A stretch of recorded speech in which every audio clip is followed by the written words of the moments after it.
Les gens évitent les relations profondes par peur d'être vus pour de vrai. Une personne blessée peut repousser ce qu'elle attendait depuis toujours. Le cerveau protège parfois en te faisant croire que tu n'as rien ressenti.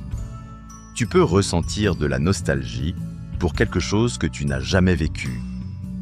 Ceux qui rient fort sont parfois ceux qui pleurent en silence.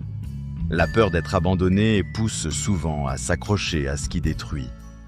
L'attente crée des histoires que la réalité ne confirme jamais. Le besoin de plaire étouffe souvent l'authenticité. Les émotions refoulées s'accumulent dans le corps jusqu'à devenir douleur. L'absence de réponse est une réponse. Ceux qui parlent de tout sauf d'eux-mêmes sont souvent ceux qui ont le plus à dire. Le cerveau cherche inconsciemment des schémas familiers, même s'ils font mal. Tu peux ressentir de la jalousie sans amour et de l'amour sans sécurité. Un souvenir non digéré revient toujours par surprise. Certaines personnes ne veulent pas être guéries, elles veulent juste être comprises. Tu peux être en paix avec quelqu'un et toujours souffrir de son absence. Les décisions prises dans le silence intérieur sont souvent les plus vraies. Plus tu fais semblant d'aller bien, plus ton esprit s'épuise. Le vrai changement commence quand tu arrêtes de te convaincre que tout va bien. Ton corps sait avant toi quand tu n'es plus à ta place. Les relations toxiques ressemblent parfois à l'amour, jusqu'à ce qu'on apprenne ce qu'est l'amour. L'obsession est souvent un reflet de manque non exprimé. La peur de perdre pousse parfois à tout gâcher trop vite. Le cerveau adore les réponses, même fausses, plutôt que les zones floues. Tu peux avoir tout ce que tu veux et ne pas te sentir comblé. Certains silences sont des murs, d'autres des ponts. On ne se détache pas en un jour, on se décroche petit à petit. Les souvenirs heureux font parfois plus mal que les tristes. La douleur non exprimée devient froideur. Certains manquent, même quand on ne les veut plus. Ce que tu appelles intuition, c'est parfois ta mémoire émotionnelle déguisée. Les conflits répétés viennent souvent de blessures jamais nommées. Tu peux aimer quelqu'un et savoir que ce n'est pas bon pour toi. Ton esprit crée des raisons pour justifier ce que ton cœur refuse. Parler ne suffit pas. Être entendu change tout. Tu peux être compris sans qu'on dise un mot. L'amour non réciproque est une école silencieuse de soi. Ceux qui restent calmes en toute situation ont souvent traversé le chaos. Quand tu veux tout contrôler, c'est que tu as peur d'être abandonné.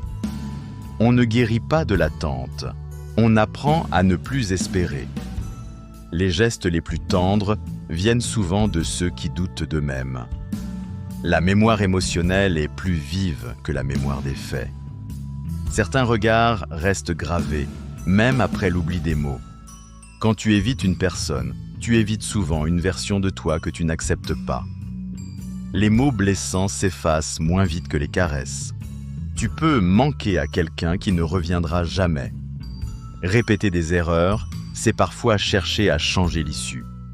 L'absence de chaos n'est pas toujours la paix. Parfois, c'est le vide.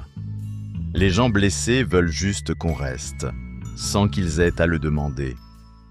Un esprit épuisé commence par se taire. Ce que tu ne règles pas te revient dans la prochaine relation. Certains silences valent plus qu'un pardon. L'attente t'attache plus que la personne elle-même. Tu peux aimer un souvenir plus qu'une personne réelle. Un « je vais bien » répété finit par convaincre même l'âme. Le cerveau supprime ce qu'il ne peut pas gérer, mais le cœur, non. Parfois, tu ressens le départ avant qu'il arrive. Les blessures non exprimées cherchent toujours un témoin. Tu n'as pas besoin de comprendre une douleur pour qu'elle soit réelle. Certaines personnes nous apprennent ce que c'est que s'oublier. Quand tu ne sais plus quoi dire, c'est souvent que ton cœur parle trop fort. Certains silences ne veulent pas dire « je m'en fiche », mais « je suis perdu ». La vraie solitude commence quand tu ne peux plus te parler à toi-même. Tu ne te protèges pas en fuyant, tu t'effaces. L'émotion qu'on évite devient comportement.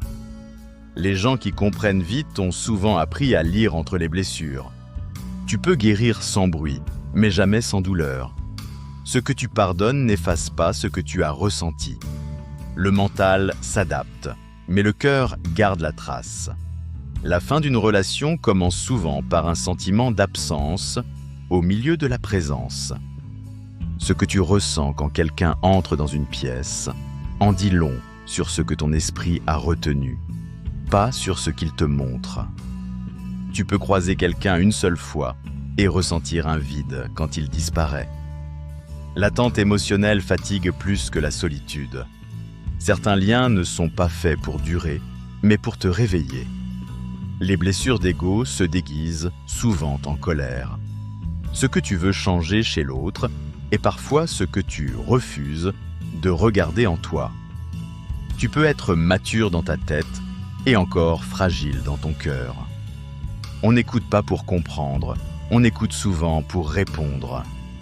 Les gens qui disparaissent sans explication laissent un doute qui ronge plus qu'un adieu. Ton esprit ne cherche pas la perfection, il cherche la sécurité.